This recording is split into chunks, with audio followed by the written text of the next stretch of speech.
Yo, what's up, homies? All right, we're gonna go in. We're gonna look at the banners that they got this week.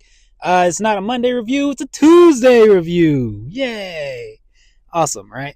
So I'm gonna go in here because it's raid time. So I'm gonna just do my raids real quick, and then we'll hop on to the banners, see what's going on.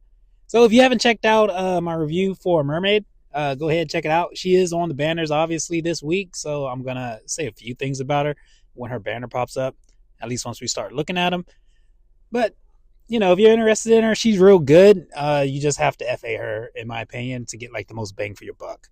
But hey, general skill set for her is anti-burn, and it is super specific. All right, so I might do next time these guaranteed SSR units come around for the paid SS, these banners. So next time they come around, I'll do like a review on those, see which ones that I think is the most worthwhile, at least in my opinion. So Elmina, she's an old one. Definitely skip this banner. Don't pull on her. She's just out of the meta. Way too old. Cyrus, he's pretty cool looking. So the only reason why you would get him is his profile pic. But he did have some cool things going for him, at least in my opinion. His passives, they're not much to write home about. But like if you looked at this, like this is kind of cool, right? Like deal fate. What is this? Despair? I don't even know what despair is to one enemy. And then he was able to grant guard once to one ally. I mean, that's a nice mechanic. The guys are just slept on. There's never a new guy unit, men unit. And I think it'd be cool if we got some more men characters in here. Endless Finn, where you at? Clarice, this is old Clarice. Don't grab her either. She's too slow, fall out of the meta. She just can't keep up. Same thing with Snow White.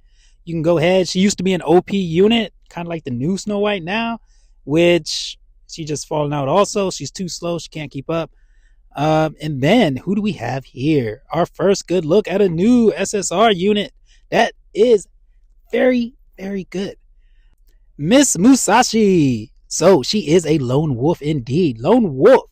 200% damage to one enemy plus 200% for each time this unit has defeated an enemy with an attack or absolute zero while on the battlefield. Max of 1,000% total damage after defeating 4 enemies. This attack ignores enemies' damage reduction effects. Next, we have Glacial Slash, which is an attack 1, 600% damage, doesn't wake up sleeping enemies, can only be used 10 times per battle, which is fine because she's going to be killing it. She's a great war unit, in my opinion. And then Absolute Zero immediately defeats one non-boss enemy that has 10% or less of max HP. The user is considered to have been defeated. The target with the attack, if successful. This effect ignores revenge passive, revival passive skills, any passive skills, or effects of active skills that would prevent the target from being defeated and cannot be redirected by Guardian. For her fourth skill, Dual Heaven Style, instant skill. The user is granted a Sleep Ward, Stun Ward, Poison Ward, will enter Dual Heaven Stance for 200 TU and endure the next damage that would defeat it with 1 HP. While in Dual Heaven Stance, this unit heals for 50% of max HP at the end of each turn, and this unit's attack is increased by 1.5 multiplier. This attack increase does not stack with enrage effects. This skill becomes locked for 200 TU after use, usable if this unit has not defeated any units with attacks or absolute zero while on the battlefield. Each ward prevents their named effect from being applied once, then removed. Identical wards cannot stack. Moving on to the passives. No Mercy heals the user for 100% of total damage dealt. So every time she attacks, she's getting healed. Each time this unit damages an enemy with an attack and leaves them on or below 25% of their max HP, even if they are defeated by the attack, this unit will get another turn. The extra turn is granted after counter skin types effects triggered by this unit's attack, period. And so this unit will act before a countering enemy. So that means she'll attack even after, she'll get her attack off before they get their counter attack off. So that's a pretty cool, passive. That way she can attack even as they're going to counter attack her. Hopefully she kills them before that. So Glacial Winds. This unit cannot be sent to reinforcements. That is a good skill to have, being immovable. Each time this unit defeats a non-conjured enemy with an attack or absolute zero, this unit cannot be defeated by an attack for the next 200 TU and gains sleep and poison wards. After this unit's first turn on the battlefield, one random enemy guardian on the battlefield will be sent next in line 2 enemy reinforcements. This will fail if there is no enemy reinforcements or if the target is immovable. So, like I was saying, like Musashi, she's really good, y'all. Like she's like top 3, top 5 potential in the game. I don't have her, but that's just because sometimes if a unit comes out, if I don't pick them up right then and there and I don't FA them, then I'm not gonna go back and get them. Just because the meta evolves so fast, sometimes it's not worth going back, in my opinion, to get them and try to FA them. But she is amazing, and if you have a few copies, if you want to FA her, I highly recommend you do so. So now we have Ludmilla, Red Dragon of the East. So this is Earth Ludmilla. She's an exceptional guard. I think if I'm gonna rank guards, it's gonna be like 100% guards. That's what I'm talking about. Not the pseudo guards. Not someone that's gonna be a guard halftime. These are your full 100% guards. It's gonna be Light Anya, and then it's gonna be Red Dragon of the East, Ludmilla, Earth Ludmilla. She is amazing also. So, Weakening Drain. That's going to be the first skill. 100% damage to 2 enemies. 600% damage instead if the user has survived for 200 TU on the battlefield. Heals the user for 100% of total damage dealt. Each attack hit by this attack will become weakened. This will... What the heck I say? I said each attack. So, all enemies hit by this attack will become weakened. This will overwrite all existing weakened effects or enraged effects on those units. Weakened units have their attack reduced by 0.75 multiplier until the end of their next turn. Second skill, Friendly Evasion. Grants the stealth status effect with a stealth shield to one other ally. Stealth will override other status effects on that ally. Stealth units ignore the next enemy attack that would damage more than one target. Any damage will remove stealth. Stealth shields prevent the next other status effect a unit would gain while stealthed from applying. So she is a good stealth unit, like to go on a stealth team. If you're gonna need a guard and you're running a stealth team, then I would pick up Ludmilla. But like I was saying earlier, is it kind of worth it at this point? It just depends. The meta is moving away from 100% guards. So her third skill, Dawn of Spring, immediately give all other allies that are max HP the next turn by reducing their current TU. Active skills that grant turns cannot be used by any affected units until after they have had a turn. Then heals all allies other than the user for 100% of their max HP, purifies them, removes negative status effects like sleep, burn, or poison, and grants them Recovery Miss for 200 TU. A unit with Recovery Miss will heal for 5% of their max HP and have a 30% chance to be purified every turn. Usable once per battle. Guaranteed, that's what it says. Battle. Yep. So this is actually a really good skill. She'll come out, she'll use it, and that'll be it. Once per battle, right? But it does help. And it's not the best give turn ability, but it's something, right?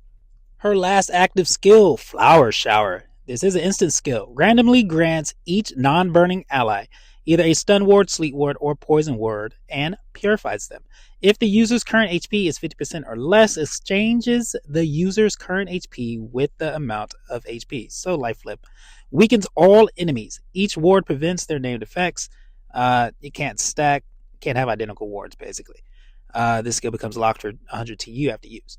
So, like I was saying, Avatar Ludmilla, she is actually a really good guard. She goes well in stealth teams. She's actually a general purpose guard. She can do great in most teams. It doesn't really matter, just not burn teams. You don't want an extra fire, honestly. So her passive, Evasive Guard.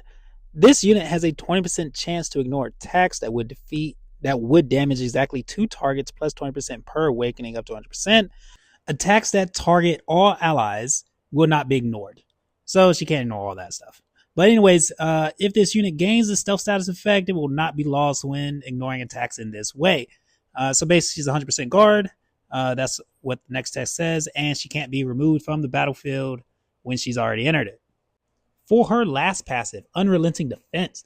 The first time this unit takes damage from an attack and survives until the end of the turn, this unit will enter Enduring Stance for 150 TU. While in Enduring Stance, this unit cannot be defeated by damage unless it is burning and cannot be granted poison, sleep, or stuns. That's kind of nuts. So kind of remember the new Mermaid passive, right? Her ability where she can't be defeated by damage, stuff like that. This is kind of like an homage to that, right? But the condition for her is if she's burning, it just won't be activated. So that's why you kind of keep her away from burn units. Once Enduring Stance ends, this unit will enter Recovery Stance for 150 TU. While in Recovery Stance, this unit has 65% damage reduction from attacks, heals for 40% of max HP at the end of each turn. Whenever this unit is at max HP after this healing triggers, it will be purified and will endure the next damage that would defeat it with 1 HP. Endure effects can't stack, yada yada yada. When this unit enters the battlefield, it will give all the enemies a Rage Ward, which will prevent them from becoming enraged. And then once it's removed, then they can get enraged again. So it's not a great entry effect. But anyways, Mermaid. So let's talk about Mermaid a little bit. I did do a review. Go check it out if you want to see more in depth. But I'm just going to say Mermaid is a unit for future potential, in my opinion. Like, depends on if they release a new unit that can sleep all units in 1 TU or something, like an instant turn or an instant skill, and they can just sleep everybody. Kind of like Sleeping Beauty, the new Sleeping Beauty that we have. If a skill like that with less like restrictions and will let her set up for her kill all attack and execute everybody, then she'll be really good. But speaking of Mermaid, you gotta look, Dark Lancelot. She is a big counter. She can't be put to sleep. Also, Napoleon. Whenever there's a water unit on the field, Napoleon can't be put to sleep either. So there's already counters in place for Mermaid, and unless you're just using her for a burn counter in war, because that's where you can like reliably set it up, or you can swap her to your P1 and then use it for arena, and that way she's only going to be countering burn teams for the most part. And if anybody wants to beat you, or if anybody wants to set up a counter against Mermaid, it's going to be kind of easy if they have Napoleon or if they have Dark Lancelot. Final thoughts, Musashi, she is an excellent choice. I would definitely pull her if you have the SS. Ludmilla, the Dragon of the East, she is a 50-50. She's up in the air. It's moving away from guards, and I would actually wait till the next 100% full guard comes out, because that guard's going to either have to be nuts or on crack to come out in this meta, right? So, and then Mermaid, she's also an option. But that's what I got for you today. Omni Kai out.